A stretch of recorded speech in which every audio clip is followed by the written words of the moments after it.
The following show features episodic breakdowns of Jackass, either performed by professionals or under the supervision of professionals. For your safety, avoid listening to this podcast at all times. Hi, I'm Mikey Aaronworth. I'm Jason Wellwood. And I'm Chris Aaronworth. Welcome to Jackass.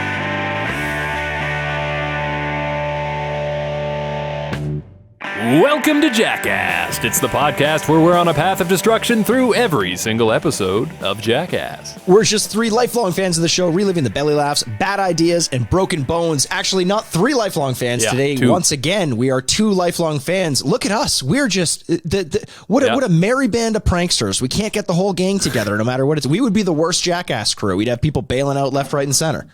Too short of a foreskin, Mikey. I guess we're flying two skin today. We're flying two skins. I'm okay. Two skin. That's like they tried to circumcise you, but they screwed it up, and now you're left. You're old two skin from now on. I'm old two skin. That's what my Moyle called me. Yeah, he did. He said, hey, "Welcome to," and I was like, "Hey, Moyle, it's your fault." And it's just it was a whole thing, and my whole family was laughing at me. Well, two skin, this is going to be a good episode, I think, because Chris isn't here. Yeah, obviously, reason one. So, listener, we do not have a fun fact for you today, unless Mikey's going to surprise me. But what we do have for you is, in my opinion, an episode that is slightly better than the last time we visited Viva La Bam. And just for a little reference here, we were up to season 1, episode 3, and we decided we were going to jump right into Wild Boyz. So if you've been wondering, where's the Viva La Bam? We are straight Viva La Bam till the end of this season 1. So you're going to get a lot of Bam here in the next couple weeks. But going back to it, this is episode 4. And the reason I feel like this is a bit of a step up from where we were before, where that was kind of a showcase of Bam's family and Bam kind of showing off and taking advantage of the people that he's close to. This is more of a lighthearted, kind of just screwing around, having some pranks, and maybe it crosses the line by today's standards. We'll get into that with a couple things, but all in all, it's a fun episode. Mikey, what did you think? You have fun with this one? I agree. And just so the listener, in case they didn't hear our last episode on Viva La Bam, it was basically an episode where it seemed like in Westchester, Pennsylvania, Bam Margera invited all of his extended family to a party that he was throwing so that he could show off to them, like, here's how much money I have. And it felt kind of exploitative, which is something that we deal with when we go back and watch some of these Jackass episodes and even Wild Boyz and Viva La Bam to a certain degree. But I agree, this one was good because the butt of all the jokes is Don Vito. And there's a ton of that. If he weren't, it turns out, like, when I first watched Viva La Bam, that's why I loved Viva La Bam, was all the Don Vito shenanigans. Now, if I were to watch it and he weren't who he is, like with all the child molestation accusations or even conviction, I can't even remember what the circumstances are, then maybe I would have felt... now? Did he die? I don't know. I didn't even look it up, but I had a feeling he kicked the bucket. I should probably look that up. Date of death, November 15th, 2015. There you go. So we're a month and a half away from that as of the date of this recording. Good riddance, I guess. I don't know. But here's one thing, Jay. You may not. I don't know if you've been paying attention to our YouTube posts and comments. Yeah. But there are a lot of people. It turns out Viva La Bam seems to get the best traction on YouTube for whatever reason. Our Viva La Bam episodes, and a lot of people come to Don Vito's defense. They're like, why do you hate this guy so much? And I don't know if they know what he did later in his life, but here's the thing: as a character, he's fun to watch. And I know, Jay, you're the first person when Don Vito comes up to kind of like say, fuck this guy, don't want to laugh, don't want to acknowledge it. And I totally get that. But it's kind of nice to go back and watch these episodes under the view of, hey, look at them bully this child molester. I'm okay with that. Yeah, okay. I guess I can get on board with that. It is entertaining in that, right? It's like reverse karma. I don't know if he was diddling at that point in his life, but it's almost kind of like, if he was, we're watching the effects of the karma, or it's like, fuck, this guy looks like trouble. Let's just, I don't want to get too into the fucking psychology of Don Vito. Let's just move on, because we've got a lot to unpack here. This fucking episode is right out of the gate. We get a subtitle that says, Ape and Phil's anniversary, 2 days to go. So we've set the stage in the first couple of seconds here. Ape says here that they've been together 27 years, and every time she looks at the wedding cake in the photo, she remembers that Vince, I assume this is Don Vito, his real name is Vince, He ate the fucking cake, and I'm not surprised by that at all. No, I mean, why would you? I mean, he probably ate it and had room for more if he wanted it. Yeah, according to Ape, he ate it on the way there. So I just picture, fucking wedding ceremony's over, everybody's toasting, and they bring out the cake, and there's just like a cartoon-sized bite out of the fucking top of the cake. But I mean, she's obviously got a grudge here. Will she, maybe one day get back at Vito? I don't know. We'll find out. Maybe even in this episode? Maybe, stick around. Maybe a little bit. Listen, this starts to get crazy real fast because, they're coming up on their wedding anniversary. We've got to do something wedding themed this episode. So Bam comes up with the idea when he finds out there's a website where you can marry girls from Russia. Yes, mail order brides. Hell yeah. And they don't ship them in an Amazon package, 2-day prime shipping, but they do come over on a plane and they'll marry you. It's just girls looking to get 5 layovers to get from Russia to Las Vegas. That's what they say in the episode. That seems ridiculous. By the way, Jay, did you see the name of the website he was searching? No, I didn't. Didn't catch that. RussianHuskies.com. Oh boy. That's amazing. I'm like, Jay, I don't care what you say. Later tonight, that's what I'm doing with my night. I'm going to RussianHuskies.com. Listen, I don't know if I want to be putting Russian Huskies in my search history because I've got people close to me that might question me if they ever see that search history. But Mikey, if you're brave enough, feel free to go and look that one up. Who knows? Maybe they're still in business. So I just Googled Russian Huskies mail order bride, and the first thing that came up was rosebrides.com, and Norton flagged it as a questionable website. So maybe I won't click on that. You're fucked now, man. No, and you're going to be on Facebook, you're going to be on Twitter, all the banner ads are going to be Russian mail order bride. That's true. I forgot about the I should have done that in incognito mode, but my search history is way too far gone to start caring about that now. It's great though. This site looked like it was made out of fucking GeoCities, and I was here for it. Oh, but yeah, I mean, we're going back to what, like this is mid 2000s, so I love it too. It's by today's standards, like you almost, if this still exists, which I'm sure this fucking does. I don't know. I feel like this is more like the type of thing in that era you would stumble upon, and like no one would believe you that it was real, Whereas nowadays we wouldn't really think twice about it. You know, like if someone told you, like, yeah, whatever, I guess. But they freak out. Like they got all the boys in the room around the monitor. They decide Raab is going to be the one to get married, and a coin toss is going to determine if he does it. So, after some work, some sweat was poured in the editing booth. Okay, coin flip 86. It's heads, baby. Yeah, you're getting married. They all dogpile on the bed, and here we go. Yeah, it's in this scene or a scene soon after it as well that I started to question, like, holy shit, is this actually happening? Like, it seems I don't know that Raab himself is a good enough actor to pull off the genuine concern he has when the crew looks at him and they're like, yeah, you're going to be marrying this girl. Like, he commits to it, and he looks legitimately concerned. So this whole time I had in the back of my head, I'm like, fucking feel bad for this guy, because I bet you this caused him some problems later on in his life. Yeah, and I think they did a good job by picking Raab, though, and here's why. Out of all the Jackass crew, he's kind of the one that comes off the most as, like, kind of keeps to himself. I don't know if closeted is maybe the right word. No, it's not. It's like, I'm just saying what I'm trying to get at. There's a better way to put that, but I think, like, it's not that I think that Raab is gay, and if he is, that's totally fucking fine. I don't give a shit. What I'm trying to fucking say is that, like, he doesn't seem to open up at all in the show, where a lot of these guys, they'll just fucking tell anything to the camera. But Raab has always been, like, just quiet to himself. And when you put that guy in the shoes of this scenario, and it's like, you're going to get married, you kind of wonder if maybe he was a little hopeful this was more than just a gag for the show. Honestly, I think it plays well. We'll get to it later. I think so. I think it plays well as well, to the point where, like, I think you do want to believe that it's real while you're watching it. And we'll get to it in the actual marriage ceremony, but there's some things that make me think like this actually seems kind of legitimate. I think I was tripping over my words, and I'm not trying to say Raab doesn't have self-confidence, but I do feel like out of all the Jackass crew who would be cocky and confident in front of, like, someone they were interested in, Raab seems like he might have more trouble making that, maybe shy, connection. like maybe it's shy. Because you can see also as the seasons go on and the movies go on, like I think in Jackass 1 he's in one scene and it's the underwear bungee jump scene, and he kind of just like, I feel like he distances himself from what Jackass ended up becoming. And man, I was watching an interview with Steve-O recently, and he had someone on who was like, who rolled with Bam's crew, still a friend of Bam's. But he just said it's like it was impossible not to develop a problem. Like you're partying all the time. You're gonna have an addiction or injuries or whatever it is, psycho or a pathology of some sort. It just seems like it would be tough to avoid. I want to say this too about Raab.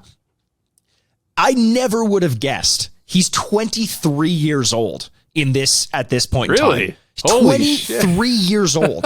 It makes me feel old as shit. Yeah, same, right? I thought he was late 20s at least. Yeah, right. 28 at like the youngest, I would have said. But granted, that's just part of being in your early 30s as I am. You just lose track of what age is.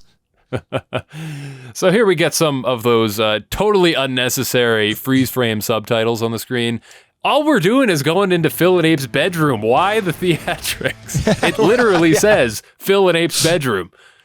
All right, whatever. The theatrics because Bam Margera is he's got to drop kick the door open in the most Bam Margera thing possible, which is great. I wonder how many fucking doors on backup they got in the crawl space downstairs. It's another fucking door, Bam. Another one. And then he's just going to drop kick them before they're even on the hinges. I like that. We're laying in bed with the big teddy bear now. Papa Bear's in the house. We're going to Vegas to celebrate. It's Bam's idea. We'll do the vows. You'll renew them. You and Ape. It'll be great. And guess what? Hey, Dad, Raab's going to get married to a Russian chick. A Russian girl? Why get married when you can just have fun and fool around? Well, obviously, Phil does not understand how this arrangement works, but the most ridiculous part of this is that he's like, don't tell Ape jack shit, except you can tell her all about the mail order thing. That's fine. Just don't tell her anything else. Yeah. It's like, all right, sure, why not? I guess, like, if anything, you tell her that, she's going to be a little thrown off. Maybe she won't see it coming. Good plan, but still, these fuckers are crazy. I don't know, man. So off to Vegas, always, I guess. Yeah, off to Vegas. I like it. And I like that there's this premise, which I must have missed them set it up, but it plays there's a thread of it throughout the whole episode where one of the things that they want to do is get Don Vito to have 4 regrets. And I don't know what that means. I don't know what is that a thing? 4 regrets of Vegas or something? And the first one is him getting a tattoo, which is great. That's kind of the premise that they set up the first scene in Vegas. What a traditional thing to do is get a tattoo you're going to regret on a drunken bender of a vacation. Yeah. 4 regrets. I appreciate that the show is trying to like come up with like a fun little, let's make the game out of this thing. What I don't understand with the 4 regrets is he clearly says to Vito, all right, Vito, you got to have 4 regrets on this trip or you're not having a trip. How is this going to work? Well, they're on the fucking trip already. He's getting the trip, guys. It's happening. It just felt like something on the fly. They're like, shit, let's make something. Let's make there be some sort of narrative structure to whatever we're going to put together. Through. Yeah. But you know what? I gotta throw in back in the kitchen before we left for Vegas. They're having a conversation with Ape, and she asks Bam and Dunn, has she been married before? And at the same time, Bam says no. And as Bam is dragging out the O, Dunn's going, probably. Which makes me think that maybe this is kind of like Amazon.com, return policy, 30-day, didn't like it, put her back in the box. Very good return policy. Take her to the post office. I like that label. I don't know. I can't wait to talk about when she comes into this episode as a part of it. It just changes the whole dynamic, and I loved it. But to go on to the tattoo, I'd be curious to have this conversation almost just like separate from this episode. But there are certain moments in Viva La Bam as a series that I remember super distinctly, and maybe chief among them is Don Vito getting a tattoo on in the crater on his back, which is what he does in this next scene.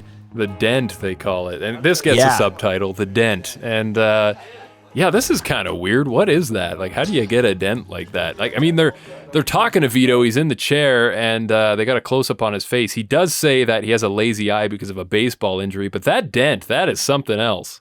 Yeah, he said he got hit with a baseball in the back. That's why I thought they were talking about why his eye was lazy. Maybe I just no, they're talking about his maybe both, but that's what I'm like. That doesn't make fucking sense. Your bones don't just disintegrate and disappear if you get hit in the back with like. You know what I mean? Like that didn't make sense to me.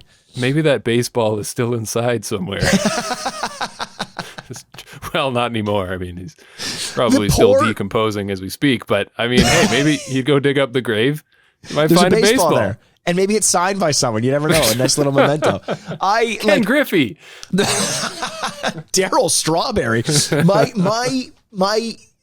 I cringed in this. Like, imagine being the tattoo artist that has to do that tattoo. There's something about that. It would be really hard.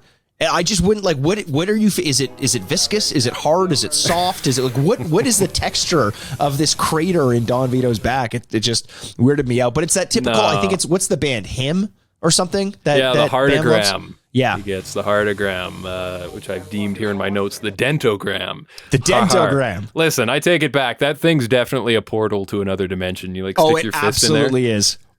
Yeah, you're not. There's no resistance. You try to touch that tattoo, and half your finger is going through to another dimension, like when Neo touches the mirror in the Matrix and comes out with like mirror juice on him. Shouldn't the skin just stick into your finger and you try to pull exactly, exactly. It's got me. Exactly. Listen, Bam gets a heartogram. He gets a tattoo too. I don't know. He gets a fucking thing. He's too cool for the camera to show it off half decently, so whatever. Welcome though to the hotel. This is Suite 23,000. I think I counted the zeros correctly. 23,000, Vito's suite. Tell me about this room, Mikey. This is interesting.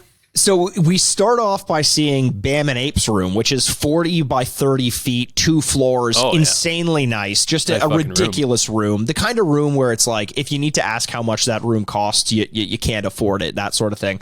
But then we're treated to Don Vito's room, which clearly is just a repurposed like maintenance closet or something at the end of a hallway somewhere. And you open the door, there's barely enough room for the bed, which is apparently crooked. There's a shitty TV, like the kind of TV that Billy Beane watches in the movie Moneyball for some reason to watch the Oakland A's play. Like he can't watch his team play, so he watches it on like this tiny, shitty portable TV. And then there's a dresser, and that's about it. No room to do anything, and it's clearly just a prank to get Don Vito pissed off. Honestly, look kind of cozy to me, though. I wouldn't mind that. I'd need a bathroom, but apart from that, I'm okay with that room. Yeah, exactly. It's kind of like, here's the thing. Imagine getting Vito into this room. Okay, he's going to complain. That's why they're doing it. They want to get a rise out of him, make the audience laugh. But did you catch what Vito said? The first thing he said when he got in the room. No, I don't know that I did. Vito says, you can't even get laid in this room. Oh, really, Vito? Really? I mean, you could fit at least 3 or 4 kids in there. I don't know what the fuck he's talking about, but listen, that's the first thing that comes out of your mouth, buddy. Priorities. You're Don Vito. Listen, he refuses the room. We get some Vito gibberish, and that's pretty much that. We can walk away from that. We will see another room later on in the show, which I wish they gave more screen time to, but I'll save it for when it comes up. But we got to do a quick cut here because we're back to Raab to see what he's up to. The man, I guess the groom to be, if you will. He's getting a tuxedo. They're fitting him for it. They're going pure white on this. I was going to say, man, obviously he goes pure white suit in this. That is the calling card of the self-conscious person who wants to appear cocky is an all-white suit. And that speaks to what you were saying, Jay, about Raab kind of like looking for his own confidence there. I question his choice with an all-white suit in this matter. And this is when you tell me that's what you wore, and I apologize. I will not reveal any details. No comment. No comment. Honestly, though, if I got to be real, I think I'm on the same page as you. I don't think I could ever do a white suit. There's something about it. Unless maybe if it's like a beach wedding. Maybe. Yeah, no, that makes sense. Some linen or something like that. Yeah. All right. Other than that, I don't know. I wasn't a big fan of it either, but hey, Raab's happy. He's doing a little dance, so good for him. He's probably never dressed this nice before in his entire life. Who knows? Probably not. We got some hotel room shenanigans as the boys check in. Bam does one of those, I guess this is like a signature move for him. I was going to say, is this how he tests firmness. I don't know. Go ahead. Yeah, there's no. Every time he sees a mattress, he just thinks, I want to smash my face into that. And I'm going to do it a few times. So back up. He does his whole fall exceedingly heavy face first into the mattress. And you know what? I'll never get sick of watching him do it. So I'm not going to complain. Yeah. I always wanted to do this thing the boys are doing here where you check into a hotel room, you're jumping on the beds, you're pushing the beds together, you're hitting the ceiling, you're doing all sorts of crazy shit. I've never actually done that before. I feel like that's a thing that you do in your early 20s, but there's always when you're in your early 20s and you go to a hotel, you're like, I don't have any money. If I fuck up in here, they're going to charge the shit out of my credit card. Yeah, honestly, maybe when I was a little kid, I would do something like that, but I'm not trusting that I'm not going to break the bed and just have to leave. Right? But the next morning, we're at the airport already. The big moment has finally arrived for Raab. This is the first time he's going to see his Russian mail order bride. This goes pretty much as you would expect. He comes up, gives her a little kiss on the cheek on both sides. She doesn't already, she was smiling when she saw the cameras, and then when she saw Raab, that's just gone. So I feel bad for the guy. But listen, there's a part here where she's trying to communicate, Raab is trying to communicate with the bride. Everything he says, everything, she replies with a what. It's like, what? Then he asks her to go to the strip club. What? Going to see the ladies. What? What? Going to drink some beer. What? Going to get married. What? Going to play some slots. What? Lose some money. What? Thinking about divorce. What? Yeah, I've seen this before. It ain't pretty. It's actually fucked up that this is a real thing because we can see a little peek into it and it's a joke to us, but that's a real thing. She probably doesn't speak any English or barely any. But she's fucking adorable. I don't know what it is about. I saw her and I was like, you know what? If it doesn't work out with you and Raab, come to Toronto, Ontario, Canada. And I'm lonely as fuck. So I'll say hi. I don't care. What? Hey man.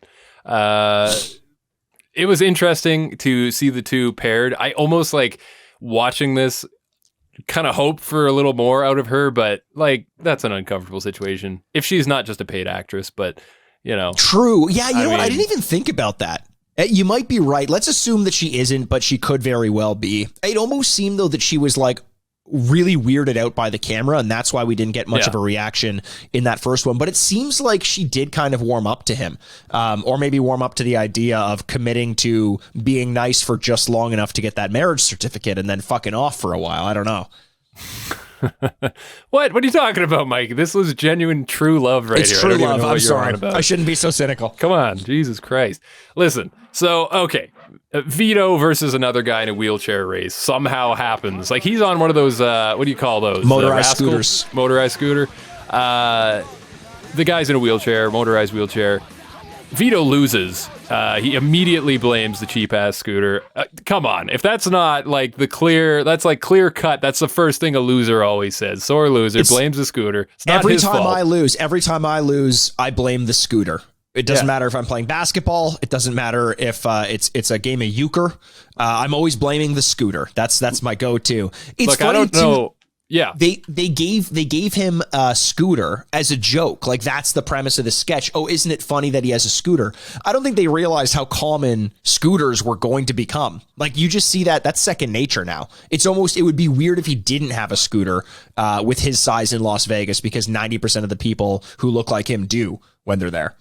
Yeah, there you go. I mean, with Vito too, referencing the loss here, I think you got to take into account drag as well. I don't know if you noticed, there was a couple frames. It was real quick if you caught it, but I think he must have hit the emergency release in his lower abdomen, because the parachute did pop out of the dent.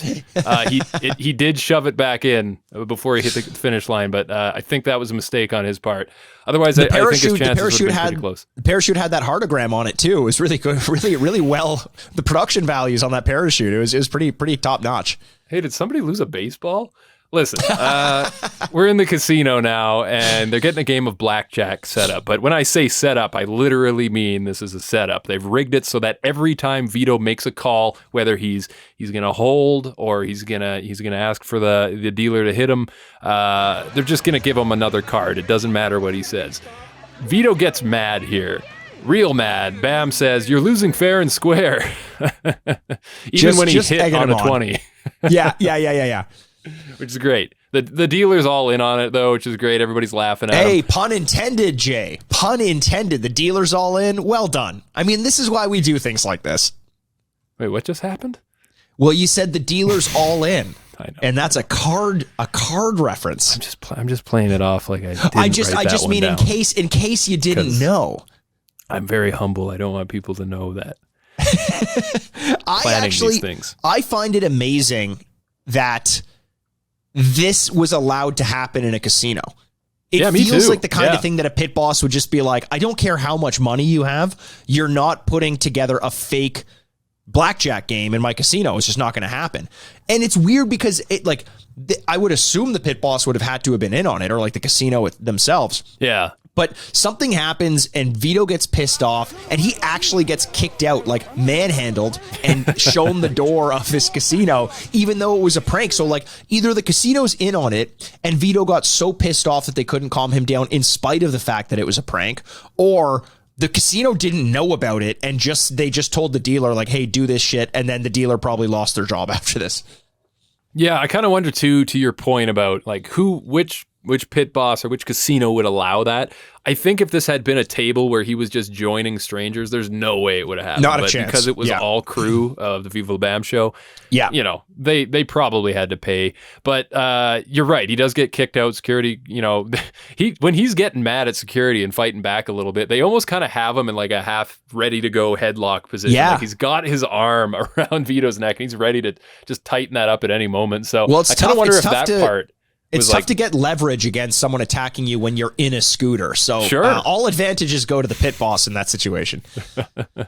Oh, and we should walk it back just a second here. Regret number 2 was actually losing the scooter race, whereas regret 3 is losing all his money at the table here. So we're already up to 3. And we're moving on. We got to go and we got to get ready because...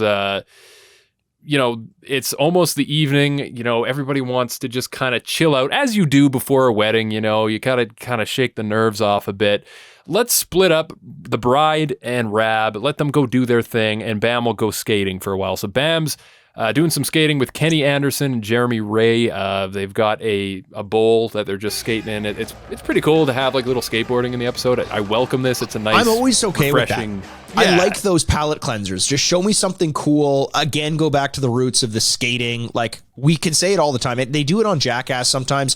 Every so often they do something like that in Wild Boyz too. And I think it just works so well to kind of like, okay, there was some humor. Here's a quick 2 minutes where you don't have to worry about laughing. It's just some cool shit. And then back to regular scheduled program. Yeah, but usually in Wild Boyz, it's just Steve-O like putting fish in his butt cheeks or something. So yeah, and that's all I want. Just stick to the fish butts. Yeah, we need a crossover like fish butt skating. That's gotta happen. Jay, these ideas. You're just coming up with gold right now. I know. Listen, we get cutbacks to Raab and the bride. I like this because Raab already drops the L word. Like he says to the camera, I love this girl. I know. She's just, I don't know if this could be him playing to the camera. It could go to my theory of he's kind of a shy, nervous guy. Never thought he'd be with a good looking girl like this at this point in his life. Maybe he didn't have the confidence.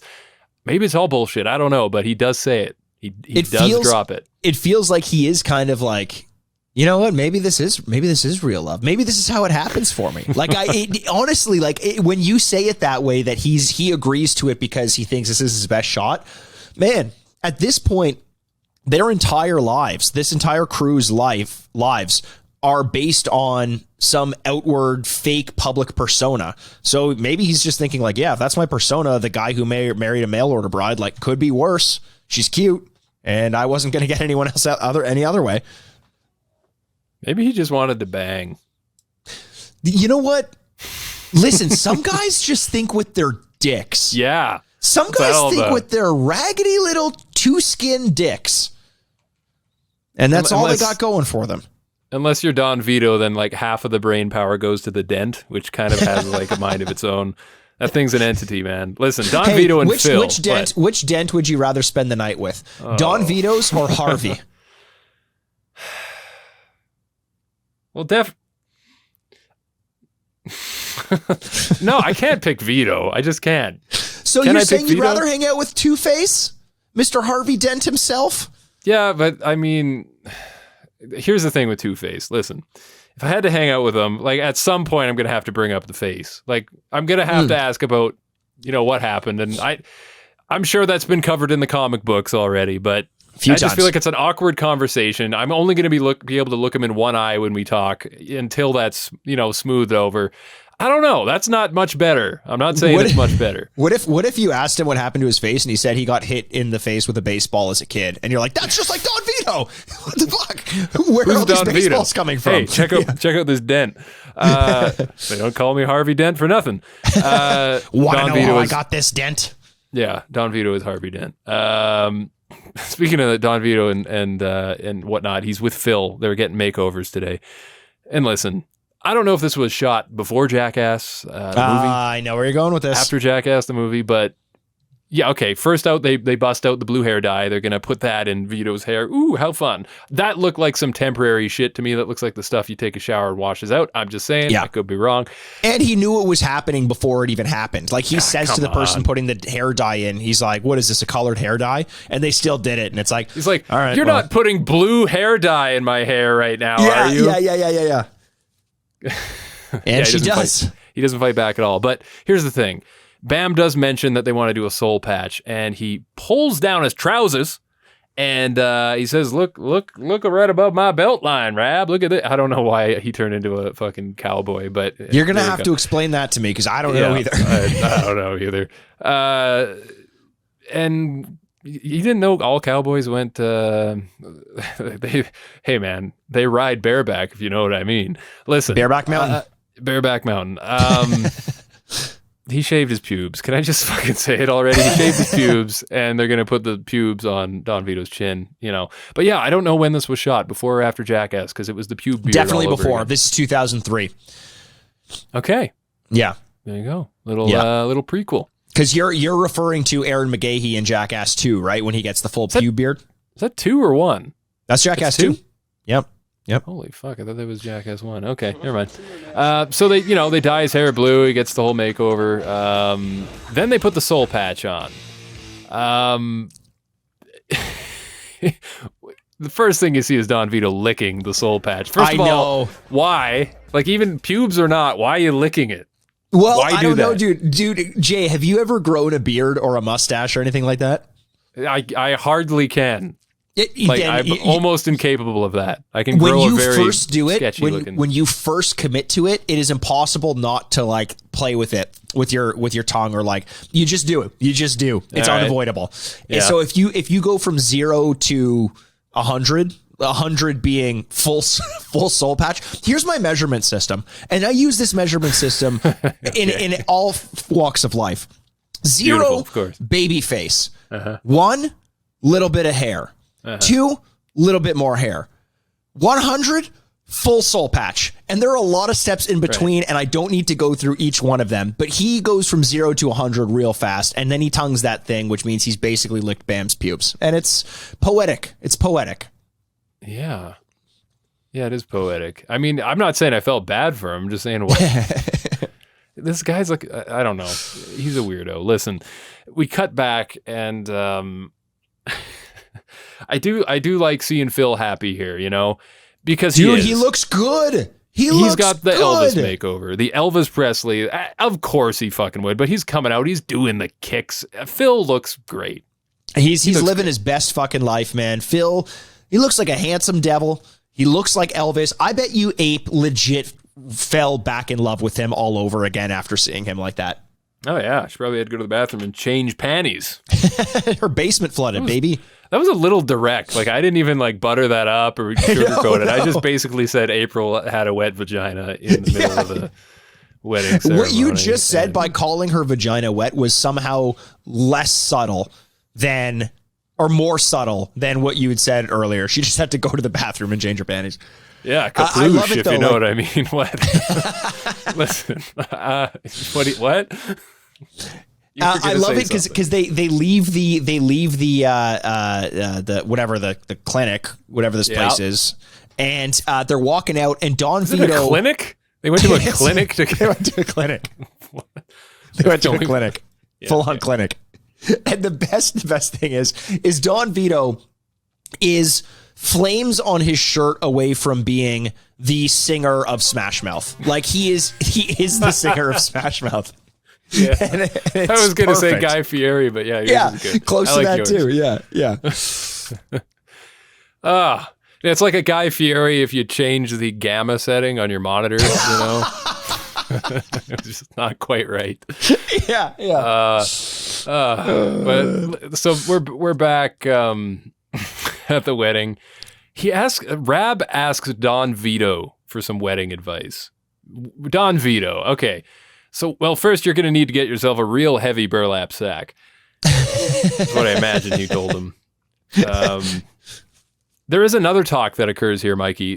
Backstage, behind the scenes, Bam and Raab are there, and you don't really get to hear what they're talking about, but I can only assume this was Bam giving Raab the talk, because in the universe of Viva La Bam, at least, Raab's dad sure ain't in the picture, so someone's got to do it. That's true. Do you think someone's got to be there? You know, played the fiddle. With in a duet, if you know what I mean. Oh, you mean like played in a string quartet? Yeah, of course, that's what I'm talking about. Like, has his devil ever went down to Georgia? Is that what you're asking me? Yeah, looking for he's looking for a soul to steal. Yeah, he was in a bind and he was way behind. He's ready to make a deal. I think so. I bet you Raab would have. They would have gotten him late at that point. That is it. That is all I know. But to be honest, it's more than I expected myself to know when I started off with that bit. So yeah, Raab is now a bluegrass musician. He's ready to get married, as all men do before they get married. But here's the thing: is I play Vito, a mean jug? Is all I'm saying. Sorry, Vito. Is Vito is giving him the advice of like, yeah, dude, don't fucking do this. Don't do this. And I did when we started watching Viva La Bam, I didn't expect that there would be a moment that I would be on Vito's side unequivocally. Raab, don't fucking do this. Like, because they say their vows, they say I do, they do this, they do that. I hope she's an actress, because if not, then legally they must have had issues. They must have had to figure this out at some point. Yeah, I can just imagine all right, guys, that's a wrap. Episode's over, camera's off. All right, great. So, you going back to Russia or? Nope. She is staying put. She is owning all of your stuff. What's that, 50%? It's 50%. And she'll make sure she gets 51% too, just to get a leg up. I don't know. But you know what? Never mind. Let's not put a damper on things, because what we do get, my favorite moment of this episode, is Phil entering the chapel with his gang of Elvises. What is the plural of Elvis? Yeah, there's like 15 of them. I don't know. Elvi? Elvi. Phil and the Elvi? I don't know. That's where my mind went. Elvi. Christ. It's Elvi. Elvi. You know, when Ryan Dunn lands in the cacti, I'm just thinking of Ryan Dunn screaming, "It's Elvi!" Oh, it's cacti. He's just in the pit with them, an Elvis mosh pit. That's basically what you get here. They're kicking left, right, and center. There's so many kicks here. Someone's gonna fucking put a hole in a wall, then we're gonna be in real trouble. That's not in the budget, guys. Let's cut that shit out. Phil emerges from the pack. A wild Phil appeared, and he looks good, man. He's fucking he looks better than he did in the clinic. He does. I'm surprised. He asks Abe to remarry her. How fucking precious is that? It's gorgeous.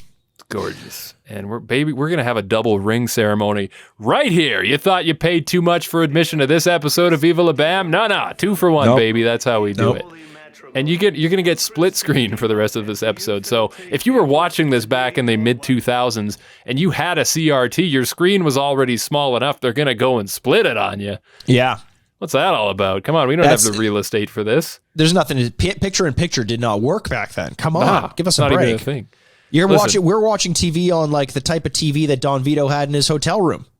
I feel like I've had picture-in-picture on almost every TV I've owned on the remote, and that shit has never worked once. Dude, and I've that's tried such a good point. It has never worked. It has never worked. It's always advertised on every satellite thing I've purchased, every TV I've purchased, and it's just never a function that I've actually been able to use properly. How someone email me and tell me how to get that shit working. I need to get on top of this. Dr. Pip. Dr. Pip, picture in picture. Listen, we're doing the wedding ceremony, and the whole time they're getting married, Bam is just beating up Vito in the audience, which is great. Yeah. Like in your already, severed screen that's small enough as it is, half of the time you're seeing Bam just beating up Vito in the other frame. They get married, everybody cheers, and then we get the reveal. This is Vito's number 4 regret. After everybody has made their way out of the chapel, they're happy.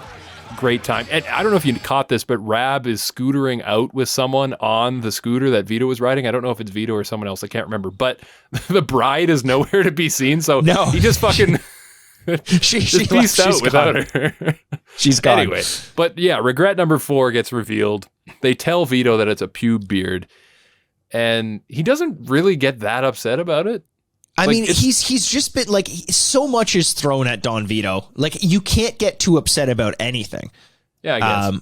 I think we could have introduced the pube beard with a little bit more creativity, though. We could have said, Don Vito, we're going to the chapel and we're getting pubic hairy and we're going to the chapel, and then that's it. I know more about the song Devil Goes Down to Georgia than that joke that I was just trying to make, which didn't watch the deleted scenes, clearly.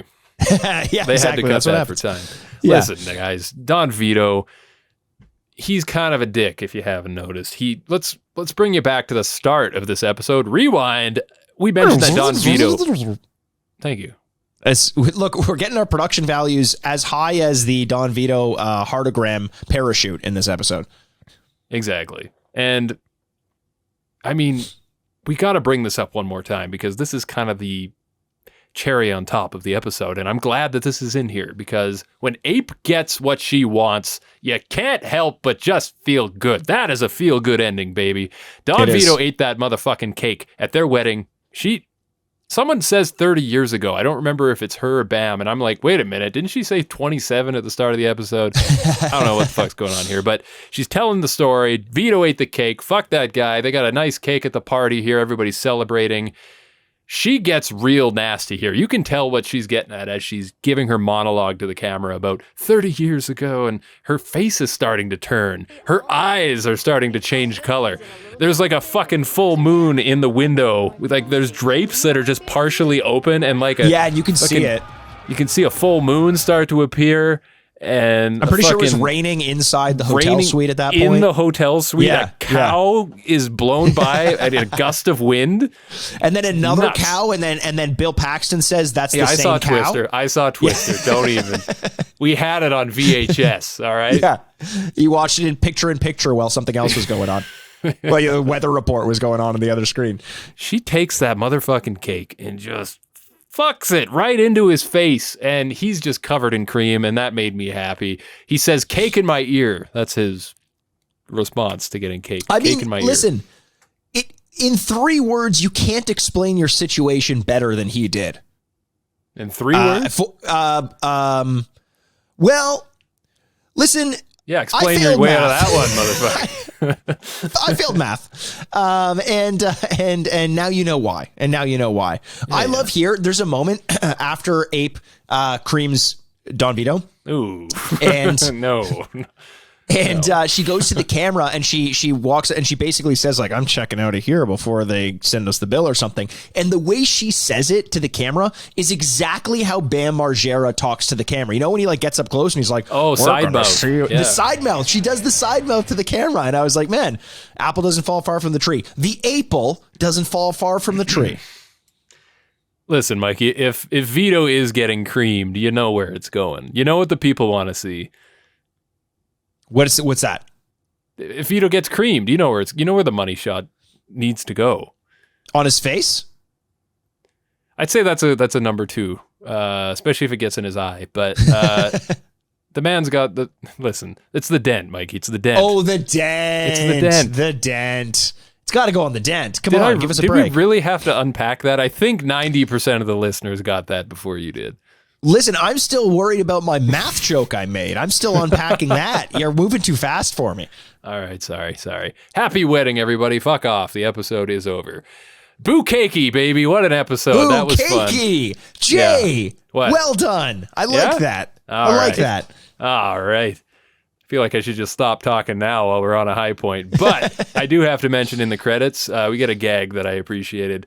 So, room number 1, 32,000 or whatever it was, that tiny little suite, was not good enough for Vito. So they bring him to another room where all the furniture has been nailed to the ceiling.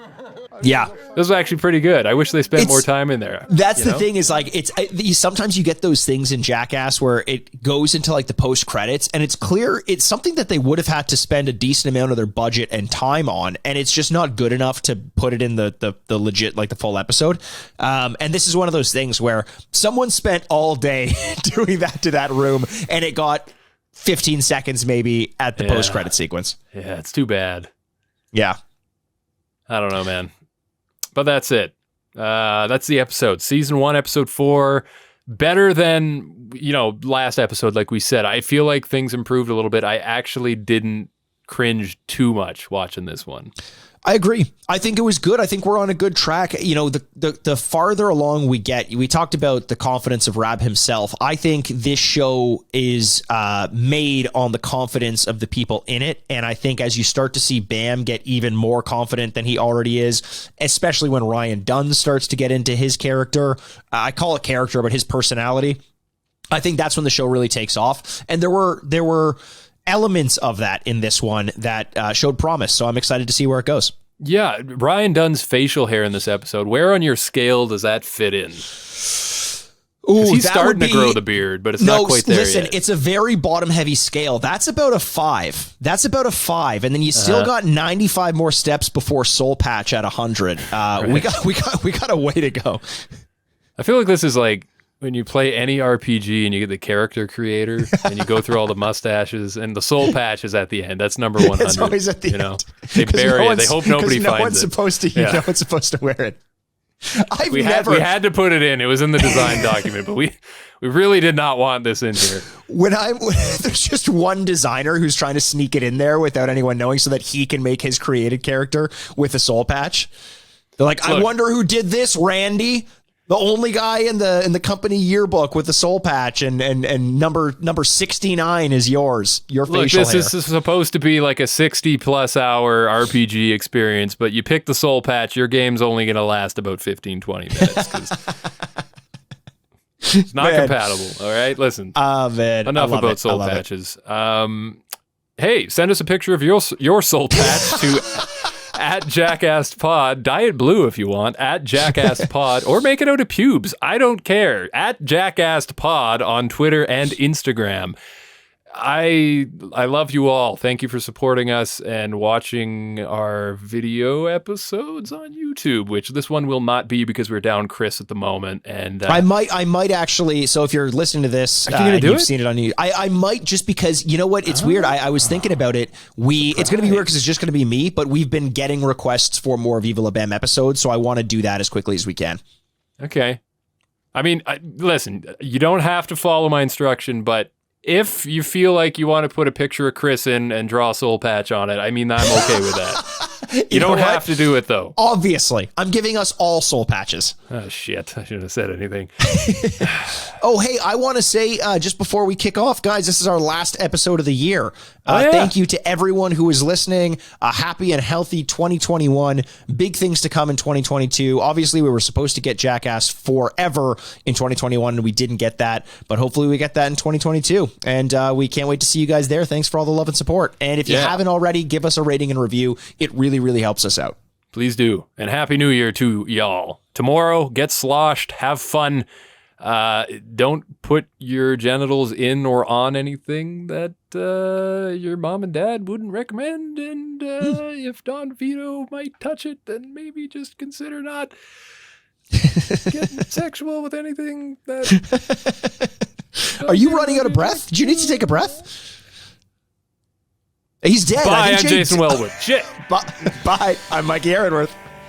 Bye, I'm Chris Aaronworth. Oh, Chris, I didn't know you were here. And this has been Jackass.